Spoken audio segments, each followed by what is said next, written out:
ఈరోజే భాద్రపద మాసం శుక్రవారం. ఎంతో పవిత్రమైన విశేషమైన రోజు. శుక్రవారము అంటే సంపదల దేవత అయిన లక్ష్మీదేవికి ఎంతో ప్రీతికరమైన రోజు. మరి ఇంతటి విశేషమైన రోజు. ఈ కథను విన్నా, చదివినా, చెప్పినా, వినిపించినా జన్మల పాపాలు తొలగి కోటి జన్మల పుణ్యం వస్తుంది. సకల శుభాలు కలుగుతాయి. మరి ఆ కథ ఏంటో ఇప్పుడు ఈ వీడియోలో తెలుసుకుందాం. అదే శ్రీ శుక్రవార లక్ష్మీ కథ. పూర్వకాలంలో సుమేధుడు అనే బ్రాహ్మణుడికి 7 కొడుకులు ఉండేవారు. వారందరికీ వివాహాలు జరిగి భార్యలు కాపురాలకు రావడం వల్ల వేరింట కాపురాలు చేస్తూ ఉన్నారు. ఒకరోజు పొద్దుట శుక్రవారపు మహాలక్ష్మి లోక సంచారం చేస్తూ ఆ బ్రాహ్మణుడి కోడళ్ల ఇంటికి వెళ్ళింది. ఒక కోడలు పొద్దుటే పిల్లలకు భోజనం పెట్టి తాను కూడా తింటూ ఉంది. ఇది చూసి శ్రీ శుక్రవారపు మహాలక్ష్మి ఎంతో బాధపడింది. ఇంకొక కోడలు పాచి వాకిటిలో పేడ వేసుకుంటూ ఉంది. మరొక కోడలు పాత గుడ్డలను పెడుతూ ఉన్నది. మరొక కోడలు పాచి వాకిటిలో వడ్లు దంపుతూ ఉన్నది. మరొక కోడలు పాచి వాకిలి అందే పిల్లలకు తలంటి తాను కూడా తలంటుకుంటూ ఉంది. ఈ విధంగా 6 కోడళ్లు చేయడం చూసి శుక్రవారపు మహాలక్ష్మి వారి ఇళ్లకు వెళ్ళక పెద్ద కోడలు ఇంటికే వచ్చింది. పెద్ద కోడలు ఆ సమయంలో ఇల్లు అలుక్కుని వాకిట కల్లాపు చల్లి స్నానం చేసి పసుపు రాసుకుని బొట్టు పెట్టుకుని కట్టుకున్న బట్ట భర్తకు ఇచ్చి తాను తలుపు వెనుక కూర్చుని ఉన్నది. అక్కడగల శుభ్రతకు మెచ్చుకున్న శుక్రవారపు మహాలక్ష్మి అరుగు మీద కూర్చుని ఇలా పలికింది. అమ్మాయి, బయటకి ఒకసారి రావమ్మా అని పలికింది. దానికి పెద్ద కోడలు లోపల నుంచి ఇలా సమాధానం చెప్పింది. అమ్మా, నేను రావడానికి వీలులేదు. మేము చాలా పేదవారం.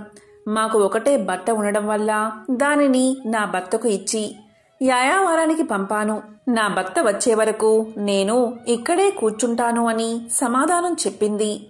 అప్పుడు శుక్రవారపు మహాలక్ష్మి తన బట్టలో సగం ఆమెకు కట్టబెట్టి తనకు ఒక సోలెడు బియ్యం వార్చి పెట్టమని కోరింది. అందుకు పెద్ద కోడలు ఎంతో బాధపడి, అమ్మా, నా భర్త వచ్చే వరకు ఇంట బియ్యం ఉండవని సమాధానం చెప్పింది. అప్పుడు శుక్రవారపు మహాలక్ష్మి ఇలా పలికింది. అమ్మా, నీవు శుక్రవారపు మహాలక్ష్మి మా ఇంటికి వచ్చింది. ఆమెకు ఈ సరుకులు కావాలని వర్తకులకు చెప్పి కావలసినవి తెచ్చుకోమని చెప్పి ఆ బ్రాహ్మణ స్త్రీని పంపించింది.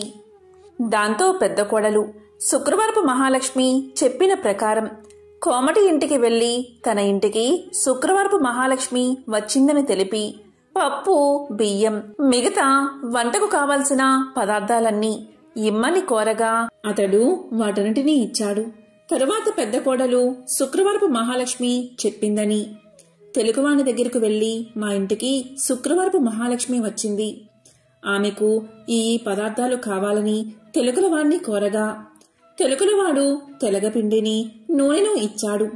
ఆ తరువాత పెద్ద కోడలు కంచెల దగ్గరకు వెళ్లి కంచెల దగ్గర శుక్రవారపు మహాలక్ష్మి మా ఇంటికి వచ్చింది. ఆమెకు ఈ పదార్థాలు కావాలని కోరగా కంచరి ఇంటి దగ్గర పాత్ర సామాగ్రిని ఇచ్చాడు. తర్వాత పెద్ద గోడలు సాలివాణి దగ్గరకు వెళ్లి మా ఇంటికి శుక్రవారపు మహాలక్ష్మి వచ్చింది. ఆమెకు ఈ పదార్థాలు కావాలని కోరగా సాలివాడు మంచి మంచి బట్టలను పెద్ద కోడలకు అందజేశాడు. దాంతో పెద్ద కోడలు ఇంటికి వెళ్లి 4 పిండి వంటలతో అవకాయ పచ్చలతో శుక్రవారపు మహాలక్ష్మికి వడ్డించింది. అంతలో ఆమె భర్త ఎడమూట పెడమూటలతో సంతోషంగా ఇంటికి వచ్చాడు. ఆ రోజు అతనికి సంతృప్తికరంగా యాయావారం దొరికింది. అతనికి పెద్ద కోడలు భోజనం వడ్డించగా దాన్ని పోంచేసి ఇవి ఎక్కడ్నుంచి వచ్చాయి అని అడిగాడు. ఆమె తమ గృహానికి శుక్రవారపు మహాలక్ష్మి వచ్చిందని తెలియజేసింది. అంతలో శుక్రవారపు మహాలక్ష్మి తానింక వెళ్తాను అని చెప్పగా పెద్ద కోడలు, అమ్మా, ఈరోజు రాత్రి భోజనం చేసి వెళ్దూగాని అని కోరింది.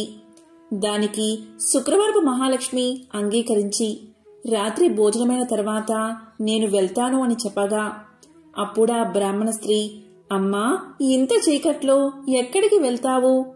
రేపటి ఉదయమే వెళ్దువుగానిలే అని పలకగాని దానికి శుక్రవారపు మహాలక్ష్మి సమ్మతించి నిద్రపోయి కొంత రాత్రికి లేచి తనకు కడుపు నొప్పుగా ఉన్నదని తెలియచేసింది. బయటికి వెళ్లి వస్తానని చెప్పగా అందుకా బ్రాహ్మణ స్త్రీ చీకటిలో వీధిలోకి వెళ్లవద్దు అని ఓ మూలన కూర్చోమని చెప్పింది. మహాలక్ష్మి అదేవిధంగా 4 మూలలోనూ కూర్చుని తెల్లవారే వేళకు మాయమైపోయింది. ఆ బ్రాహ్మణ స్త్రీ నిద్ర మేల్కోగాని ఇల్లు బాగు చేయడానికి చీపుర్ని చేతబట్టి గది యొక్క 4 మూలలా చూసింది. 4 మూలల్లోనూ 4 బంగారు కుప్పలు ఉండడం చూసి ఆమె ఎంతో ఆనందం చెంది భర్తకు ఆ విషయాన్ని తెలియచేసింది.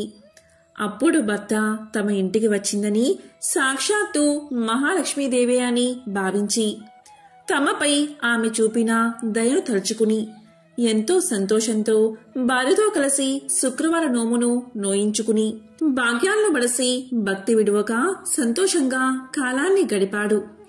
ఇదే శ్రీ శుక్రవారపు లక్ష్మీ కథ. ఎవరైతే ఈ కథను భక్తి శ్రద్ధలతో వింటారో లేక చదువుతారో వారికి దరిద్ర బాధలు తొలగి సకల ఐశ్వర్యాలు కలుగుతాయి. ధనం మూలం ఇదం జగత్ అనేది అందరికీ తెలిసిన విషయమే. జీవ సమస్తానికి ధనమే మూలం. ధనం లేకపోతే ఆహారం లభించదు. కాబట్టి అలాంటి ధనానికై ఎల్లరూ శ్రీ ధనలక్ష్మీదేవిని ఆరాధించాలి. ఆమె దయకలవాడే కలవాడు. ఆమె దయలేనివాడు లేనివారిలోని లెక్క. ధనం చాలా విలువైనది. ఇది అందరికీ తెలిసిన విషయమే. కాబట్టి ధన ప్రాప్తికై శ్రీ మహాలక్ష్మీదేవిని ఆరాధించాలి. ధనాది దేవత అయిన ఆ శ్రీ ధనలక్ష్మీదేవిని ఆరాధించి ఆమె అనుగ్రహాన్ని పొందాలి. ఆ అమ్మ దయకు పాత్రులై ధనవంతులైన అసంఖ్యాక భక్తులలో ఒకరిద్దరి విషయాలు ఇప్పుడు తెలుసుకుందాం. అదే సమాధి కథ. పూర్వం సమాధి అని ఒక వైశ్యుడు ఉండేవాడు. అతడు విపరీతంగా ధనాన్ని సంపాదించాడు. దానితో అతనికి ధన గర్వం వచ్చింది. కొత్తలో అంతా లక్ష్మీ కటాక్షమే అనేవాడు అతను. రాను రాను దేవుడా లేక దెయ్యమా, నా తెలివితేటలతోనూ బోలెడు పెట్టుబడితోనూ వ్యాపారం చేశాను, అందుకే సంపాదించాను, అంతా నా గొప్పతనమే అండం మొదలుపెట్టాడు. హితవు చెప్పేవారిని కసిరేవాడు. తనకు వంత పాడేవారిని చేరదీసేవాడు. అలా అతని చెంత చేరిన భజనపరులందరూ కూడా అతని వద్ద ధనం తీసుకుంటూ ఉండేవారు. అందుకుగాను వారా సమాధితో కలిసి దైవ దూషణలు కూడా చేస్తూ ఉండేవారు. తద్వారా వారి వద్ద డబ్బు నిలిచేది కాదు. సమాధి వారికి ఎంత ఇచ్చినా అదంతా ఏదోలాగా ఖర్చయిపోతూ ఉండేది. పనికిమాలిన వారికి అనవసరపు ఖర్చులకు డబ్బు ఇచ్చి ఇచ్చి అవసరానికి డబ్బు లేక డాబోసరికి తన పలుకుబడిపై అప్పులు చేసి చేసి అవి తీర్చలేక సమాధి దరిద్రుడైపోయాడు. అతడు పెద్దలను ఆశ్రయించాడు. అప్పుడు పెద్దలు ఇలా పలికారు: దైవమున ఏమున్నది, అంతా నీ గొప్పే అన్నావు కదా, నీ గొప్ప నీవే చూసుకో, ఇక్కడ్నుంచి వెళ్ళిపో అని తరిమేశారు. మరికొద్ది కాలానికి కొడుకులు తిరగబడ్డారు. అప్పుల వారు అల్లరి చేయడం మొదలుపెట్టారు. గొప్ప దరిద్రం కలిగినది. చివరికి భార్య కూడా ఎదురు తిరిగినది. నీ వంటి దరిద్రుడితో నేనుండలేను అని చెప్పి పుట్టింటికి వెళ్లిపోయింది. రుణదాతలకు కుటుంబ ఘాతకులకు వెరచి ఒకానొక రాత్రివేళ సమాధి అడవుల పట్టిపోయాడు. ఈ సమాధి గురించి బాగా తెలిసిన ఒక మిత్రుడు అతనికి సహాయం చెయ్యాలి అనుకున్నాడు. కాని తక్కిన వ్యాపారులు అడ్డుపడుతూ ఉండడం వల్ల ఒకరోజు ఆ మిత్రుడు ఒక చేతికర్ర దొలిపించి అందులో ఖరీదైన వజ్రాలు వేసి సమాధికి ఇచ్చాడు. అప్పుడా మిత్రుడు సమాధితో ఇలా పలికాడు: సమాధి, నీవు దరిద్రంచే బాధపడుతూ ముసలివాడివలే అయిపోయావు. నేను ప్రత్యక్షంగా ధనమిస్తే ఇతర వ్యాపారులతో నాకు గొడవ వస్తుంది. కాబట్టి నీ చేతికి ఊతంగా ఈ కర్రను తీసుకో అని చెప్పాడు. దానికి సమాధి ఎంతో బాధతో ఆ చేతికర్ర తీసుకుని ఆ చేతికర్రతో సంతకు వెళ్లి ఆ చేతికర్రను సంతలో ఎవరో పొరుగువాడికి చవకగా అమ్మేసి దానితో వంట సరుకులు కొనుగోలు చేశాడు. సమాధి చేసింది విని మిత్రుడు ఎంతో బాధపడ్డాడు. సమాధి యొక్క దరిద్రావస్థను ఎలాగైనా తప్పించాలని ఆ మిత్రుడు మరొకసారి సమాధిని పిలిచి ఇలా పలికాడు. సమాధి, ఈ గుమ్మడికాయ తీసుకో అని ఒక గుమ్మడికాయ ఇచ్చాడు. దాని నిండుగా బంగారు కాసులు పోసి ఇచ్చాడు. ఇంటికి వెళ్లి దాన్ని పగలగొడితే ధనం కనిపిస్తుంది కదా అని ఆ మిత్రుడి ఆలోచన. కాని సమాధి ఆ గుమ్మడికాయను వేరొక కూరగాయల వ్యాపారికి అమ్మేసి ఆ చిల్లరతోని ఇంటికి వెళ్లిపోయాడు. మిత్రుడు సహకరించిన ఆ సహాయం పొందక దరిద్రబాధలు భరించలేక సమాధి ఒకరోజు అడవులకు పోవడానికి నిశ్చయించుకున్నాడు. ఇది తెలిసిన అతని మిత్రుడు మార్గమధ్యలో మోహరీలు గుట్ట పోయించాడు. కాని సమాధి ఆ దారికి రాగానే ధనలక్ష్మి కళ్ళలో పడినది. అతని కళ్ళు నలుపుకుంటూ పోయి మొహరీల గుట్టపై పడి, చీచి, ఎవరో దారిలో రాళ్లగుట్ట పోశారు అని వాటిని అటూ ఇటూ చిమ్మి కళ్ళు నలుపుకుంటూ తన దారిన తాను పోయాడు. అంతా మిత్రునికి చూపి, చూసారా, ధనలక్ష్మి యొక్క అనుగ్రహం తప్పితే ఎలా అవుతుందో, మనమెంత మంచి చేసినా వంచింపబడుచూ ఉంటాడు అని చెప్పాడు. తరువాత సమాధి అడవులకు చేరుకుని తన కష్టాలకై ఏడుస్తూ ఉండగా ఒకానొక ముని అతన్ని చూసి అతని దీనకథను విని ఇలా పలికాడు. సమాధి, కేవలం ధనలక్ష్మిని తూలనాడి ఆమె పూజకు ఆటంకం కలిగించడం వల్లే నీకీ కష్టం కలిగినది. ఇంతకు మించి మరొకటి లేదు. నా మాట విని ధనలక్ష్మీదేవిని పూజించు. ధనం నీకు సమకూరుతుంది. ఆమె బీజమునే జపించు అని పలికి మంత్ర బీజాన్ని చెప్పి జప విధానం చెప్పి మహర్షి వెళ్లిపోయాడు. సమాధికి మరొక మార్గమేది కనబడకపోవడం వల్ల గతిలేని వాడై ఆ మంత్రాన్ని జపించసాగాడు. అలా చేయగా ఒకనాడు అతని భార్య ఆ అడవిలోనే తారసపడినది. పెళ్లి చేశాక భర్త సజీవుడై ఉండగా ఆడది పుట్టింట ఉండరాదు. కష్టమో సుఖమో భర్తతోటే లోకం పొమ్మని ఆమె పుట్టింటివారు తరిమేశారని చెప్పింది. ఆమె తనతో తెచ్చిన స్వల్ప ధనాన్ని సమాధికి ఇచ్చి క్షమించమని కోరింది.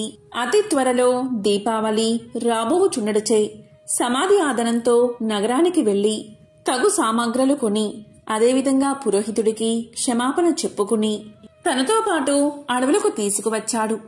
దీపావళి రాత్రి యథావిధిగా యథాశక్తిగా ధనలక్ష్మీ పూజను చేసుకున్నాడు సమాధి. దానితో సంతృప్తిగా శాంతించిన ధనలక్ష్మి సమాధిని అనుగ్రహించింది. దాంతో పురోహితుడు ఊరిలోనికి పోయి సమాధి ఉనికిని, అతనిలోని మార్పును అందరికీ తెలియచేశాడు. సమాధి మిత్రుడు అలాగే విప్రుడు కూడా దీన్ని సమర్థించారు. అవును, అమ్మవారిని కించపరచడం వల్లే అతనికి ఇటువంటి గతి పట్టింది కాని సమాధి చెడ్డవాడు కాడు అని మరీ చెప్పగా ఇతర వ్యాపారులు కూడా ఆలోచించి సమాధిని తిరిగి ఊరిలోకి పిలిచారు. మిత్రులు ఇచ్చిన పెట్టుబడితో సమాధి మరలా వ్యాపారాన్ని ప్రారంభించి నిత్యము ధనలక్ష్మీదేవిని పూజిస్తూ ఆ తల్లి అనుగ్రహం వల్ల అతని వ్యాపారం అభివృద్ధి చెందడం వల్ల తిరిగి కోటీశ్వరుడుగా మారి సకల సౌభాగ్యాలతో తులతూగుతూ ఉన్నాడు. కాబట్టి ఎవరైతే ప్రతి గురు శుక్రవార రోజుల్లోనూ అష్టమి, నవమి, దశమి, పౌర్ణమి తిథులయందు ఆ అమ్మవారిని పూజించి ఈ కథను వింటే ధనలక్ష్మీదేవి యొక్క అనుగ్రహానికి పాత్రులు అవుతారు. ఈ కథ విన్నా చదివినా సర్వశుభాలు చేకూరతాయి. ఇదే ధనలక్ష్మీదేవి యొక్క కథ. త్రిలోక సంచారి అయిన నారద మునికి ప్రతిదీ తెలుసుకోవాలని ఆతృత ఉంటుంది. ఇది మనందరికీ తెలిసిన విషయమే. అదేవిధంగా నారదముని ఒకసారి ఆతృతగా లక్ష్మీదేవిని ఇలా అడుగుతాడు. అమ్మా లక్ష్మీదేవి, మీరెప్పుడూ కూడా విష్ణుమూర్తి పాదాలను ఎందుకు నొక్కుతారు అని అడుగుతాడు. దానికి లక్ష్మీదేవి ఇలా సమాధానం చెప్తుంది. మానవుల నుండి భగవంతుడి వరకు గ్రహాలన్నీ తన్ను ప్రభావితం చేస్తాయని లక్ష్మీదేవి సమాధానం చెప్తుంది. ఈ గ్రహాల చెడు ప్రభావం శ్రీహరి పాదాలను నొక్కడం ద్వారా ముగుస్తుంది. కాబట్టి ఆమె తన శ్రీహరి పాదాలను నొక్కుతుంది అని సమాధానం చెప్తుంది. ఒక మహిళ చేతిలో దేవతల సర్వోన్నతుడైన బృహస్పతి నివసిస్తాడు. రాక్షసుల గురువు శుక్రాచార్యుడు మనుషుల పాదాలలో నివాసముంటాడు. భార్య తన భర్త పాదాలను నొక్కినప్పుడు గ్రహాల యొక్క చెడు ప్రభావాలను నివారించడంతో పాటు సంపద కూడా వృద్ధి అవుతుందని, లక్ష్మీదేవి విష్ణు పాదాలను నొక్కడానికి కారణమని ఆమె ఎంతో సులువుగా నారదుడికి సమాధానం చెప్తుంది. లక్ష్మీదేవి ఐశ్వర్యానికి దేవత, జ్యేష్ఠాదేవి దారిద్ర్య దేవత. ఒకసారి వీరిద్దరికీ ఒక చిన్న అనుమానం వచ్చింది. ఆ అనుమానం ఏంటి అంటే తమలో ఎవరు చాలా అందంగా ఉన్నారో అని. ఈ విషయమై వీరిద్దరూ వాదించుకుంటూ ఉండగా వారికి ఎదురుగా ఒక వ్యాపారి వస్తూ కనిపించాడు. ఇక వాదించడం ఆపేసి ఆ వ్యాపారిని అడిగి నిజం తెలుసుకోవాలి అనుకున్నారు అక్కా చెల్లెళ్ళు. అలా అనుకున్నదే తడువుగా జ్యేష్ఠాదేవి లక్ష్మీదేవిలు అతడి ముందుకు వెళ్లి నిల్చున్నారు. తామిద్దరం ఎవరమో కూడా అతడికి వివరించి చెప్పారు. ఐశ్వర్య దేవత లక్ష్మీదేవి, దారిద్ర్య దేవత జ్యేష్ఠాదేవి ఇద్దరూ ప్రత్యక్షమై కనిపించి అలా అడిగేసరికి ఆ వ్యాపారికి నోట మాట రాలేదు. ఇద్దరూ ఒకేసారి కనిపించినందుకు సంతోషించాలో లేక బాధపడాలో కూడా అతనికి అర్థం కాలేదు. విషయమంతా విన్నా ఆ వ్యాపారి భయంతో వణికిపోయాడు. ఇద్దరిలోనూ లక్ష్మీదేవే అందమైనదని అతనికి తెలుసు. అయితే నిజాన్ని చెబితే జ్యేష్ఠాదేవికి కోపం వస్తుంది. ఆమెకు కోపం వస్తే తనను ఇంకా పేదవాడిని చేస్తుందని తెలుసు. ఇక లక్ష్మీదేవి అందంగా లేదని చెబితే ఆమెకు కోపం వస్తుంది. ఆమెకు కోపం వస్తే తనకున్న ఈ మాత్రం సంపదను కూడా లేకుండా చేసేస్తుంది. ఏం చేసేది భగవంతుడా అంటూ తలపట్టుకున్నాడు. ఇంతలో ఆ వ్యాపారికి ఒక మెరుపులాంటి ఆలోచన వచ్చింది. ఏదైతే అది అయిందని మనసుకు సర్ది చెప్పుకున్న ఆ వ్యాపారి ఆ దేవతలిద్దరికీ నమస్కారం చేశాడు. వెంటనే ఆ వ్యాపారి ఇలా చెప్పాడు. అమ్మా, ఓ మహాలక్ష్మి, నువ్వు ఇంట్లోకి వస్తున్నప్పుడు నీ అంత అందమైన స్త్రీ భూలోకంలో కాని స్వర్గలోకంలో కాని ఎవరూ ఉండరు అని చెప్పాడు.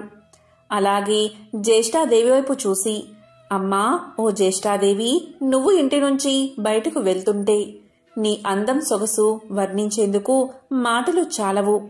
ఆ సమయంలో నీ అందాన్ని ఎవరితోనూ పోల్చలేము అని సమాధానం చెప్పాడు. ఆ వ్యాపారి ఎవరి మనసులో నొప్పించిన విధంగా చెప్పిన తీరు జ్యేష్ఠాదేవి లక్ష్మీదేవులను సంతృప్తిపరిచింది. అతడు ఇద్దరిని విజేతలుగా నిర్ణయించాడని వారిద్దరూ అర్థం చేసుకున్నారు. దాంతో ఇద్దరూ అతడి నిర్ణయానికి సంతోషపడుతూ అక్కడ్నుంచి మాయమయ్యారు. ఇక్కడ అర్థం చేసుకోవాల్సింది ఏంటి అంటే జ్యేష్ఠాదేవి లక్ష్మీదేవులు ఎవరికి వారు విజేతలమని అనుకుంటూ వెళ్లారే కాని నిజానికి నిజమైన విజేత ఆ వ్యాపారే. ఎందుకంటే అతడు ఐశ్వర్య దేవత అయిన లక్ష్మీదేవి అభిమానాన్ని పొందడమే కాదు, లక్ష్మీదేవి బద్ధ శత్రువైన జ్యేష్ఠాదేవిని సైతం సంతృప్తిపరిచాడు. కాబట్టి నిజమైన విజేత ఆ వ్యాపారే. లక్ష్మీదేవి అదృష్టానికి శుభానికి సంకేతం. అయితే జ్యేష్ఠాదేవి దరిద్రానికి సంకేతం. పురాణాల ప్రకారం లక్ష్మీదేవి జ్యేష్ఠాదేవులు ఎవరు ఎక్కడ ఉండాలి అనే విషయం గురించి చర్చలు మొదలవుతాయి. ఈ క్రమంలోనే లక్ష్మీదేవి వెళ్లి సముద్ర గర్భంలో దాక్కుంటుంది. సముద్ర గర్భం నుంచి తను బయటికి రావాలని జ్యేష్ఠాదేవి కోరడంతో తాను బయటకు వచ్చి ఏ ప్రదేశంలో కొలువై ఉండాలో తెలియచేస్తుంది. ఈ విధంగా సముద్ర గర్భం నుంచి బయటకు వచ్చిన లక్ష్మీదేవి తాను పసుపు కుంకుమల్లో కొలువై ఉంటానని చెప్తుంది. అందుకే ఏదైనా శుభకార్యాలలో పసుపు కుంకుమలకు అంత ప్రాధాన్యత ఇస్తాము. పెళ్లి పత్రికలకు కూడా పసుపు కుంకుమ రాయడం వల్ల సాక్షాత్తు లక్ష్మీదేవిని ఆహ్వానించినట్లు. ఇలా పసుపు కుంకుమ రాయడం వల్ల ఆ పెళ్లిలో ఎలాంటి ఆటంకాలు లేకుండా లక్ష్మీదేవి కృప నూతన వధూవరులపై ఉంటుందని భావిస్తారు. అందుకే వివాహ ఆహ్వాన పత్రికలకు పసుపు కుంకుమలు రాస్తారని పురాణాలు చెబుతున్నాయి. మనం లక్ష్మీదేవి చిత్రపటాన్ని చూసినప్పుడు ఆమెకు గుడ్లగూప వాహనంగా ఉండడాన్ని చూస్తూ ఉంటాం. లక్ష్మీదేవికి గుడ్లగూప ఎలా వాహనమైనది అనే ప్రశ్న మనల్ని పట్టి పీడిస్తుంది. దానికి సమాధానం ఇప్పుడు తెలుసుకుందాం. ఒకప్పుడు కౌశికుడు అని ఒక గొప్ప విష్ణు భక్తుడు ఉండేవాడు. అతడు గొప్ప సంగీత విద్వాంసుడు. సుమధురమైన తన గాన మాధుర్యంతో మహావిష్ణువుని ప్రసన్నం చేసుకున్నాడు.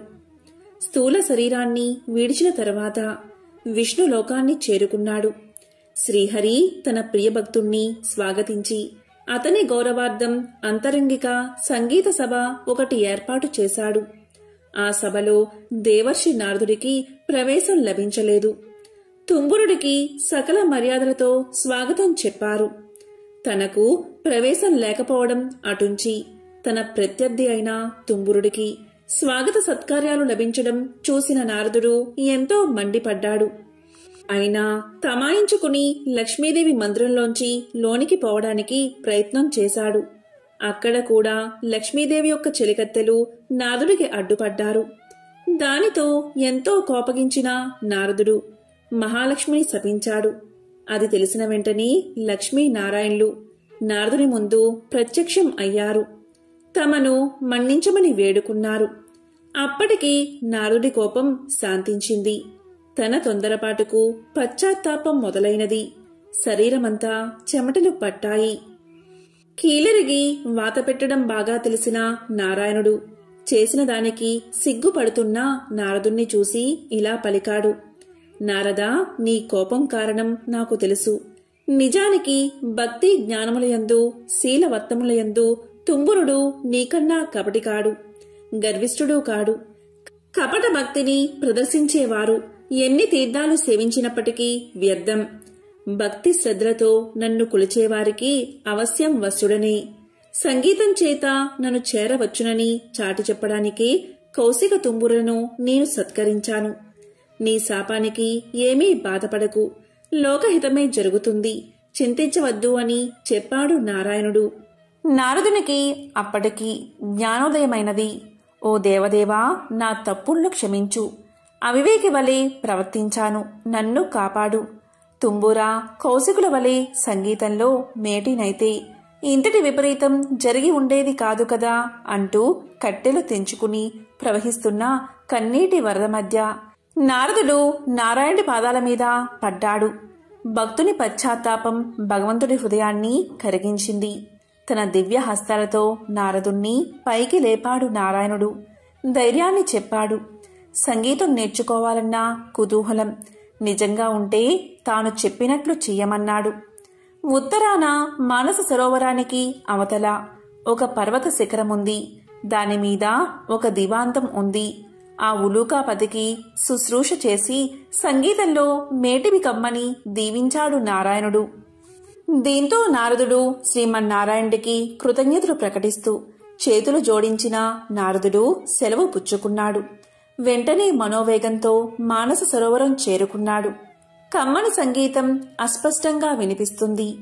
తెరలు తెరలుగా వస్తున్న ఆ గాన మాధుర్యాన్ని పట్టుకుని ఆవలగిరి శిఖరం చేరాడు నారదుడు.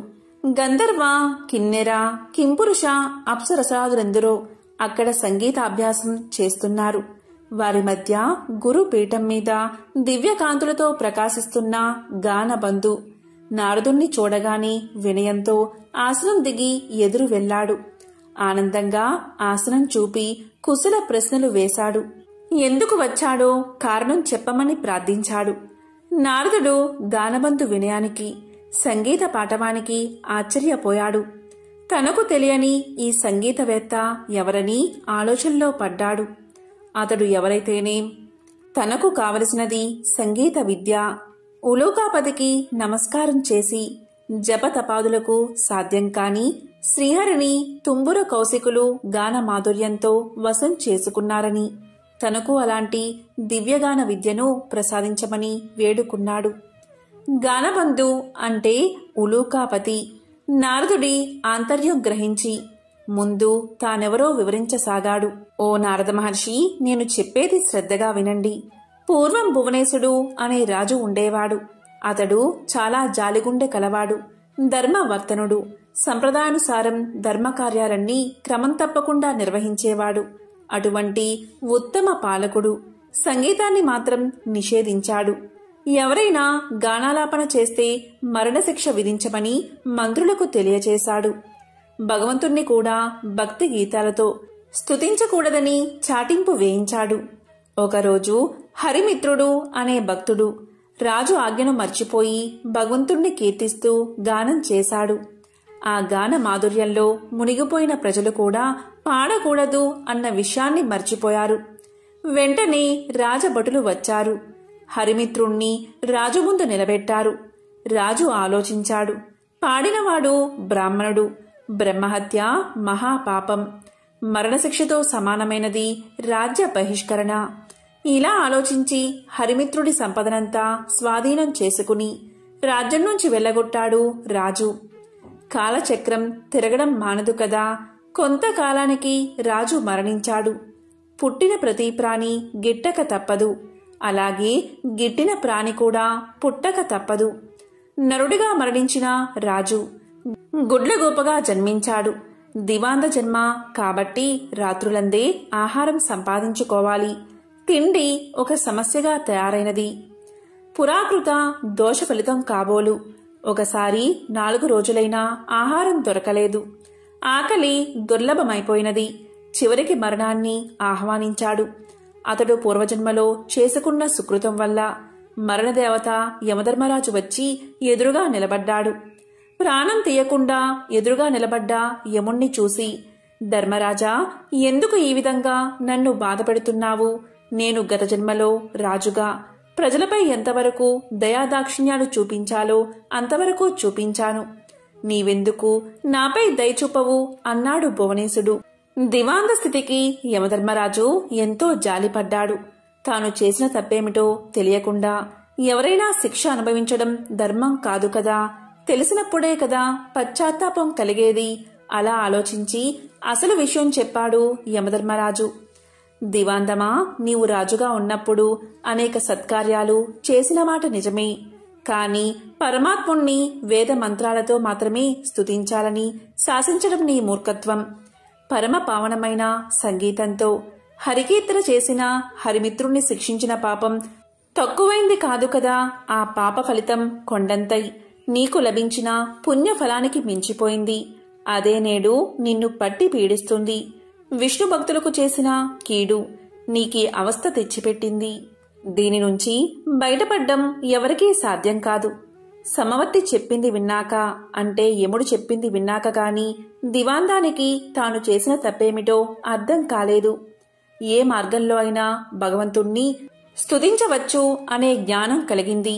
చేసిన తప్పుకు క్షమించి ఎలా అయినా బయటపడే మార్గం చూపించవని ధర్మదేవత పాదాల మీద పడ్డాడు. దీంతో యముడి హృదయం కూడా ద్రవించింది. ఉలూకరాజా, చేసిన తప్పుకు శిక్ష అనుభవించక తప్పదు. దేనికి మించిన శిక్ష అనుభవించినచో శిక్షాకాలం తగ్గుతుంది. అంగీకరిస్తే ఆ గుహలోనికి రా. అందులో నీ గత జన్మ దేహముంది. అందుండి రోజుకు కొంత మాంసాన్ని చీల్చుకుని భక్షించు. అది పూర్తయిన తర్వాత నీకు శుభం కలుగుతుంది అని దీవించి వెళ్లిపోయాడు. ఓ మహర్షి, ఆ దురదృష్టవంతుణ్ణి నేనే. ఆ తరువాత నేనొక రోజున నా శవం వద్ద కూర్చుని ఉండగా దివ్య తేజస్వి అయిన ఒక బ్రాహ్మణుడు రథంలో పోతూ నా ముందున్న శవాన్ని చూసి రథాన్ని ఆపాడు. దగ్గరకొచ్చి చూసి, ఇది భువనేశుని కాయం వలె ఉన్నది. ఇది ఇక్కడెలా పడి ఉన్నది? దీన్ని ఈ పక్షి తినడమేమిటి అంటూ ఆశ్చర్యాన్ని ప్రకటించాడు. అప్పటికి నేను ఆ విప్రుణ్ణి గుర్తించాను. అతడు నా చేత బహిష్కరించబడిన హరిమిత్రుడు. వెంటనే అతని పాదాలపై పడి ప్రార్థించాను. తప్పుకు క్షమించమని అడిగాను. దుఃఖాశ్రువులు నేల రాలుతూ ఉండగా యమధర్మరాజు తెలియచేసిన విషయమంతా వివరించాను. హరిమిత్రుడు అది విని చలించిపోయాడు. తన అంతరంగ భావమునకు అనుగుణంగా ఇలా పలికాడు. నీ బాధలు చూస్తుంటే నాకెంతో విచారం కలిగింది. నీవు నా ఎడల చూపిన కాఠిన్యం నేను ఆ రోజునే మర్చిపోయాను. నీవు అనుభవించిన బాధ ఇక చాలు. ఈ క్షణం నుంచి నీకు బాధన్నది లేకుండా ఉండుగాక. గొప్ప సంగీత విద్వాంసుడివై లోకంలో ఉత్తమ సంగీత విద్యను బోధిస్తావు కాక అంటూ అతడు నా కృతజ్ఞతను స్వీకరించి వైకుంఠానికి వెళ్లిపోయాడు. అతని దీవెనలు ఫలించి నేను ఇలా ఉన్నాను అంటూ గానబంధు తన కథంతా వివరించాడు. ఆ తరువాత నారదుడు గానబంధు విద్వాంసుని శిష్యుడయ్యాడు. తొలి రోజుని సంగీతం ఎలా నేర్చుకోవాలో అనే విషయం మీద పాఠం చెప్పాడు. సంగీతం ఒక దివ్య కళ అన్నాడు. తపంతో కాని తామసంతో కాని అది పట్టుబడదు అన్నాడు. కళ కోసం జీవితాన్ని అర్పించాలి అన్నాడు. కష్టపడి నిరంతరం సాధన చేస్తే ఎవరైనా అపురూపమైన ఈ కళలో ఆధిక్యం సాధించవచ్చు అన్నాడు. గౌరవభావం మొహంలో ఉట్టిపడుతూ ఉండగా వినయంగా తలవంచుకుని ఆలకించాడు నారదుడు. ఆ సాధన అలా 1000 ఏళ్లు గడిచాయి. కఠోరమైన దీక్షతో నారదుడు 3 లక్షల రాగాలలో మంచి ప్రావీణ్యం గడించాడు. సహపాఠులంతా పొగిడేస్తుంటే సంగీతంలో ఇక తనకు తిరుగులేదనే గర్వంతో ఉబ్బిపోయాడు. అమిత ఆనందంతో గురువును చేరి కృతజ్ఞతలు చెల్లించాడు. గురుదక్షిణ చెల్లిస్తాను, ఏమి కావాలో సెలవివ్వమన్నాడు. ఎంతటి కోరికైనా సంశయించవద్దు అన్నాడు. శిష్యుడి పలుకులు విన్న ఆ గురువు ఎంతగానో సంతోషించాడు. ఓ మహర్షి, దేవర్షులైన మిమ్మల్ని నేనేమి కోరగలను? దివాందమునకు కావలసిన అవసరాలు ఏముంటాయి? శిష్యుడివి అయినందున ఏదో ఒకటి కోరుకోక తప్పదు. ఈ ధరాతలం నిలిచి ఉండే వరకు సంగీత కళతో పాటు నేను సైతం లోకంలో గుర్తుండేలా వరాన్ని ప్రసాదించు అని తన మనసులోని మాటను బయటపెట్టాడు. అప్పుడు నారదుడు విశాలంగా నవ్వాడు. ఓ గురువర్యా, ఇది మరీ చిన్న కోరిక. ఈ చిరు కోరిక మీకున్న సంగీత పాండిత్యం తీర్చగలదు. శిష్య ప్రశిష్య కోటి వలన భూతలమున సంగీత కళ నిలిచి ఉన్నంత వరకు మీ కీర్తికి అంతులేదు. మీరు చేసిన ఈ మహోపకారానికి గురు దక్షిణిగా లక్ష్మీనారాయణల కటాక్షం, వారి సేవా భాగ్యాన్ని, శాశ్వత సన్నిధానమును ప్రసాదిస్తున్నాను. ప్రళయం సంభవించిన వేళ శ్రీ మహావిష్ణువునకు గరుత్మంతుని వలె శ్రీ మహాలక్ష్మికి నీవు వాహనమై తరింతువుగాక అంటూ శిష్యుడికి కానుకను దేవర్షిగా వరాన్ని సమర్పించి సెలవు తీసుకున్నాడు నారదుడు. ఈ విధంగా గానబంధు అనే గుడ్లగూప లక్ష్మీదేవికి వాహనంగా మారింది. శుక్రవారం రోజు ఎవరైతే ఈ కథలను వింటారో లేక చదువుతారో వారికి శ్రీ మహాలక్ష్మీదేవి యొక్క అనుగ్రహం, కరుణా కటాక్షాలు తప్పకుండా కలుగుతాయి. రుణ సమస్యలు తొలగి లక్ష్మీ కటాక్షం కలుగుతుంది. ఓం శ్రీ మహాలక్ష్మీయే నమః. ఓం నమో నారాయణాయ. ఓం శ్రీ మాత్రే నమః.